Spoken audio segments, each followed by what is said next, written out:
नमस्कार मित्रांनो, आज आपण पर्वती टेकडी इथे आलो आहोत। तर पर्वती टेकडीचे नाव हे देवी पार्वतीच्या नावाने ठेवण्यात आले आहे। पर्वती टेकडीची उंची हे समुद्र सपाटीपासून 640 मीटर इतकी आहेत आणि इथे एकूण 103 पायऱ्या आहे। जरी हा 103 पायऱ्या कमी वाटत असल्या तरी ह्या पायऱ्यांची रुंदी फार मोठी आहे, त्यामुळे ह्या 103 पायऱ्या चढण्यासाठी अक्षरशः इथे दमछाक होतो। आणि जर तुम्ही इथे पहिल्यांदा येत असणार तर थोडं थांबत या। पर्वती टेकडी हे पेशवेकालीन मंदिर आहे। पेशवेकालीन मंदिरासोबत इथे पेशवे म्युझियमसुद्धा आहेत। तर ह्या व्हिडिओमध्ये पर्वती टेकडीवर कुठल्या गोष्टी आपण बघू शकता आपणास तपशीलवार सांगणार आहोत, तर हा व्हिडिओ पूर्ण बघा। तर मित्रांनो, सकाळच्या आणि सायंकाळच्या वेळेस इथे पर्यटकांसोबत व्यायाम करणारे लोकसुद्धा आपल्याला बघायला मिळतात। तर आजूबाजूच्या परिसरातील राहणारे लोक इथे काही व्यायामासाठी आणि सरावासाठी येतात।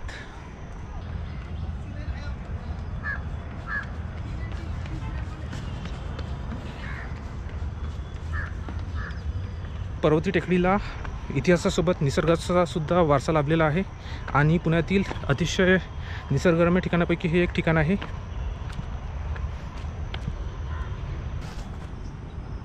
तर मित्रांनो, इथे आपण पर्वतीवरील मंदिर व वास्तू बघू शकता।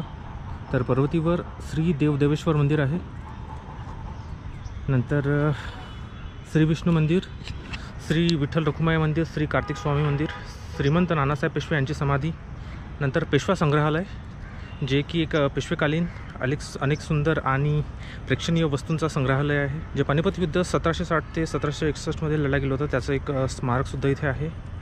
आणि पानिपत युद्धात कामी आलेल्या अनेक योद्धांचा उल्लेख या संग्रहालयात करण्यात आला आहे।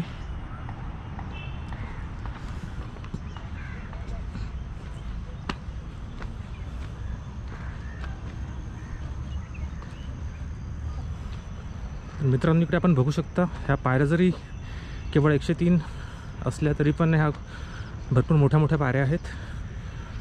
तर एका पायरीमधलं अंतर आपण इथे बघू शकता।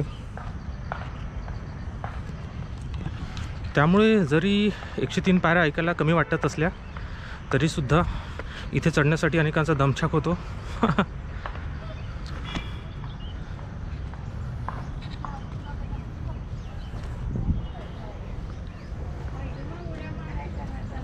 पर्वती टेकडी ही थोडी उंचावर आहे, त्यामुळे इथे जास्त गर्दी आपल्याला बघायला भेटत नाही। नाहीतर लोक जागोजागी गर्दी करतात आणि सगळ्या गोष्टी खराब करून ठेवतात। तर ही एक चांगली गोष्ट मला इथे वाटते।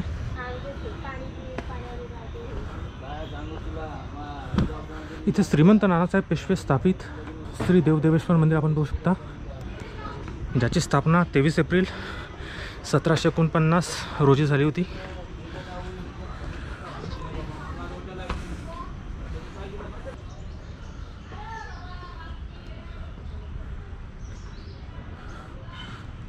तर मित्रांनो, हा जो उजवीकडे रस्ता गेला हा श्री शंकर पार्वती मंदिराकडे गेला आहे। हे पेशवेकालीन बांधकाम आपण इथे बघू शकता।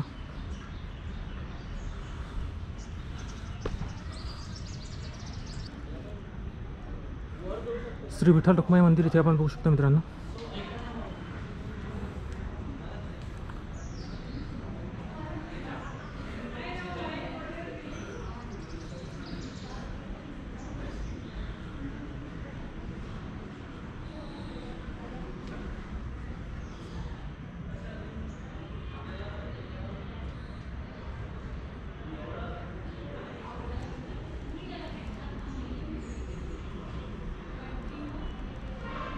तर मित्रांनो, कैलासवती श्री मुदगल यांनी अंतसमयी स्वतःची सर्व मिळकत पर्वती संस्थानाला दान केली होती आणि त्यातूनच पर्वतीवर 11 जून 1931 रोजी हे विठ्ठल मंदिर उभारण्यात आले होते।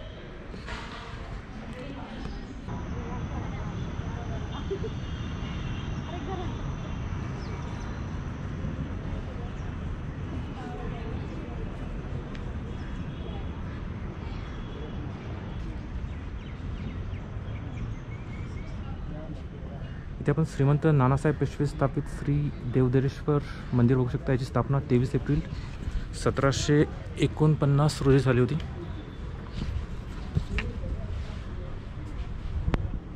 आणि इथे आत शिरल्याबरोबर आपण नंदी मंडप बघू शकता सभामंडपामध्ये.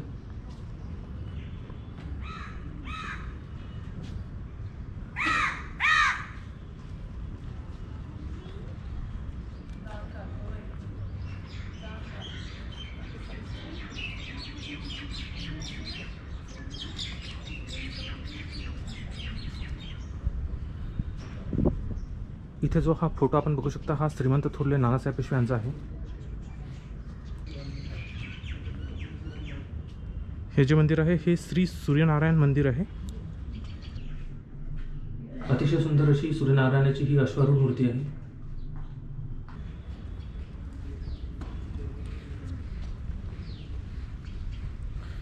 मंदिराच्या बाजूला आपण श्री गणपती मंदिर सुद्धा बघू शकतो. इथे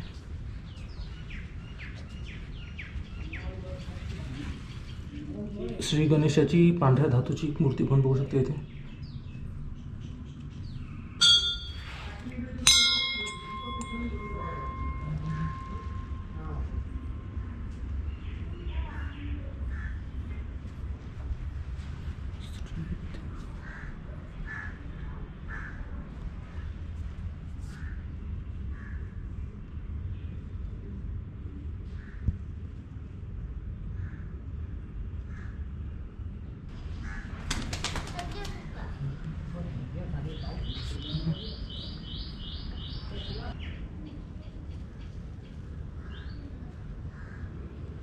मंदिराच्या कळसावर अतिशय कोरीव कामगिरी आपण बघू शकता मित्रांनो.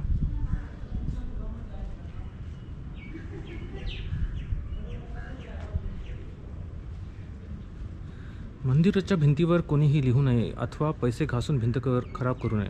तर मित्रांनो इथे बघू शकता आपण हा आपला वारसा जपण्याऐवजी काही 150 हानी लोक इथे भिंती खराब करायला येतात. तर मला कळत नाही की इतक्या 103 पायऱ्या चढून घाम गाळून इथे भिंती खराब करायला आणि आपल्या ऐतिहासिक वास्तू खराब करायला लोक कशाला इथे येतात. आपल्या घरीच करायचे ना.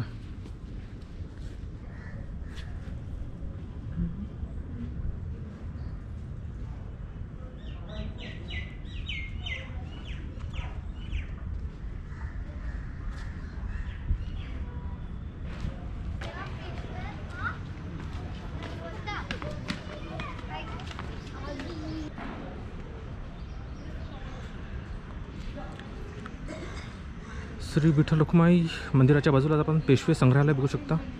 तर संग्रहालयासाठी प्रवेश शुल्क हा 30 रुपये आहे.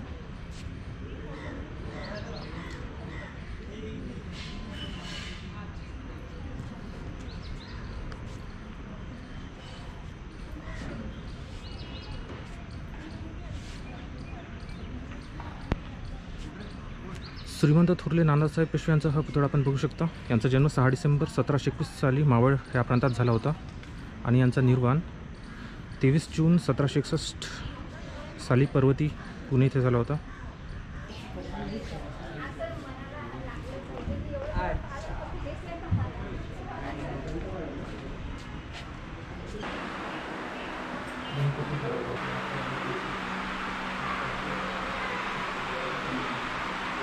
पालखीमध्ये छत्रपती शिवाजी महाराजांची अतिशय सुंदर मूर्ती इथे आपण बघू शकतो.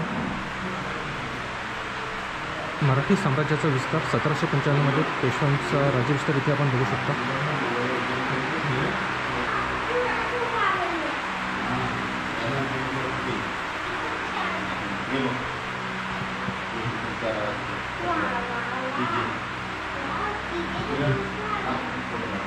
तर मित्रांनो इथे आपण त्या काळी स्वयंपाकघरामध्ये उपयोगी असलेल्या विविध ही भांडी तांब्याची असावी. इथे उकड बघू शकतो आपण. फार प्राचीन अशी उकड आहे, लाकडाचे बनलेले. शेव व कुरड्या करण्याचा जुना साठा, पितळी पोळपाट व लाटणी, पितळीची किसणी,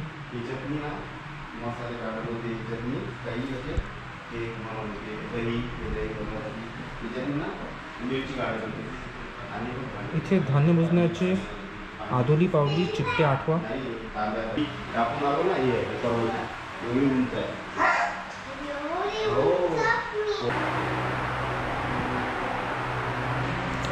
तर ह्या मार्गाने आपण आता वरच्या मजल्यावर चाललो आहोत.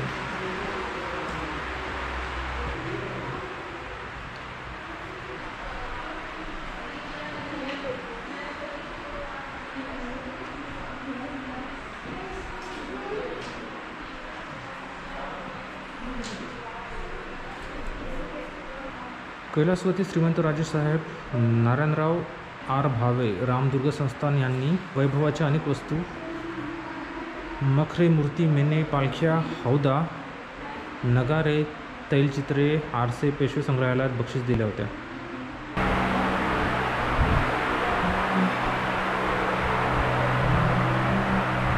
इथे काही तोफा ठेवल्या आहे पेशवेकालीन. या चित्रामध्ये अजिंठा आणि एलोरा गुहांचे वर्णन करण्यात आले आहे.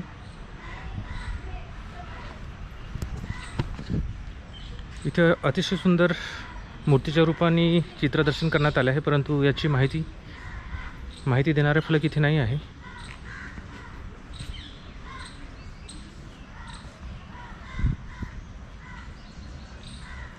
ह्या चित्रामध्ये छत्रपती शिवाजी महाराज राजसभेमध्ये विराजमान झाले आहे.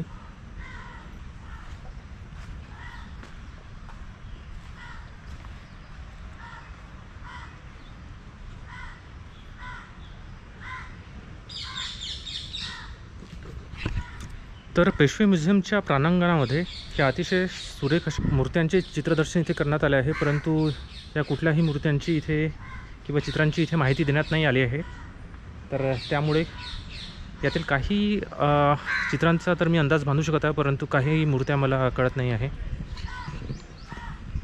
या चित्रामध्ये श्री गणेशाची मूर्ती आपण बघू शकता आणि श्री नानासाहेब पेशवे यांना आपण बघू शकता. मला वाटतं हे पर्वतीमधील ज्या मंदिरांची उभारणी करण्यात आली, तर या मंदिरांचा समावेश या चित्रामध्ये करण्यात आला आहे.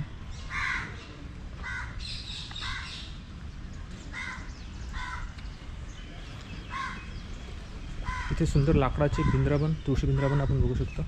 तर मित्रांनो, पानिपतच्या तिसऱ्या युद्धामध्ये मराठ्यांचा झालेला दारुण पराभव नानासाहेब पेशवे पचवू शकले नाही आणि ह्या धक्क्याने नानासाहेबांचे पर्वतीवरच दुःखद निधन झाले होते. तर इथे आपण श्रीमंत बाळाजी बाजीराव तथा नानासाहेब पेशवा यांचे चिरविश्रांती स्थान बघू शकता. या वास्तूचे उद्घाटन तत्कालीन केंद्रीय मंत्री पेट्रोलियम आणि नैसर्गिक वायू मंत्रालय, भारत सरकार, श्री राम नाईक यांच्या हस्ते करण्यात आले होते दिनांक 30 जून 2002 रोजी.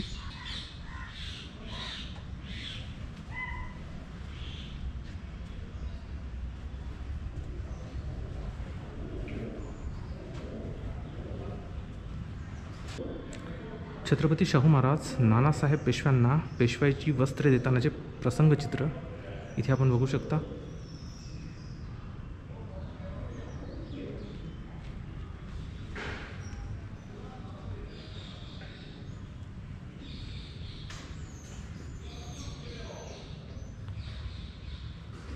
श्रीमंत नानासाहेब पेशवे यांचा हा फोटो आहे. शमशेर बहादर यांचा हा फोटो आहे. तर यांचा जन्म 1734 झाला होता आणि श्री थोरवे बाजीराव व मस्तानी यांचे हे पुत्र होते. हे वडिलांप्रमाणेच शूर होते.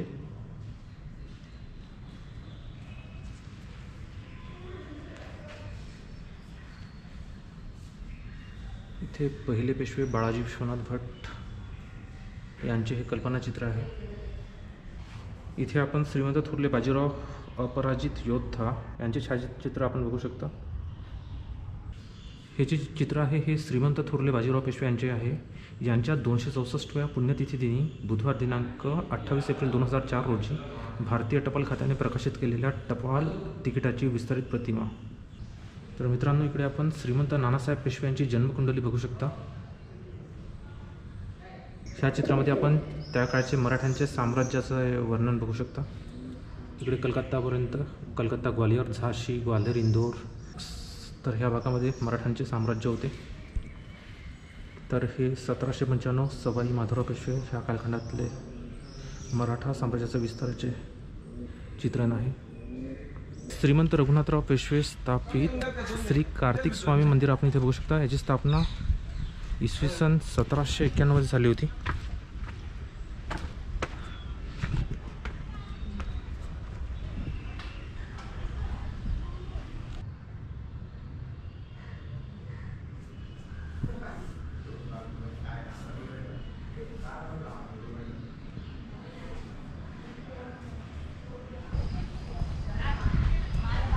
तर मित्रांनो, इथे आपण थोरले बाजीराव पेशवे प्रथम यांचा अश्वारूढ पुतळा बघू शकता.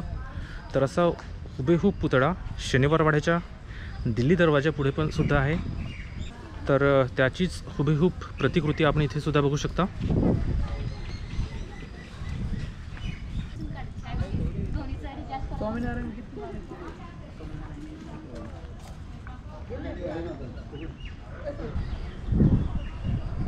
मित्रांनो, इथे आपण श्री विष्णू नारायण मंदिर बघू शकता आणि ह्या मंदिराची स्थापना श्रीमंत नानासाहेब पेशवे यांनी केली होती इसवी सन 1758 मध्ये.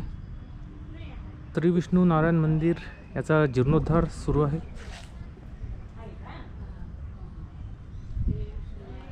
इथे सुंदर तुळशी बिंद्रावन सुद्धा आहे.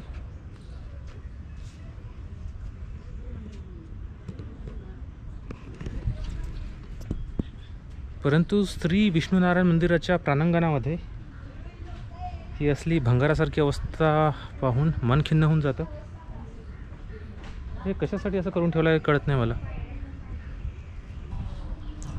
इथे श्री विष्णू नारायण मंदिराच्या अगदी पुढे विष्णूचे वाहन असलेले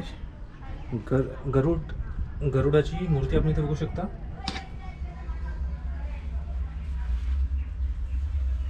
इथे गेटला लॉक असल्यामुळे आपण मूर्तीपर्यंत जाऊ शकत नाही. सुशोभित आणि अतिशय आकर्षित अशी ही श्री विष्णू देवाची मूर्ती आहे. काळ्या रंगाच्या दगडामध्ये कोरलेली. मूर्तीचा सभामंडप हा चांदीचा आहे. तर मित्रांनो, इतिहासामध्ये अशी नोंद आहे की पर्वतीवर आधी श्री शंकर, विष्णू व पार्वती यांच्या सोन्याच्या मूर्त्या होत्या आणि इसवी सन 1932 मध्ये ह्या सोन्याच्या मूर्त्या चोरीला गेल्या आणि त्या मूर्त्यांच्या जागी हुबेहूब धातूच्या मूर्त्या इथे बसवण्यात आल्या आहे.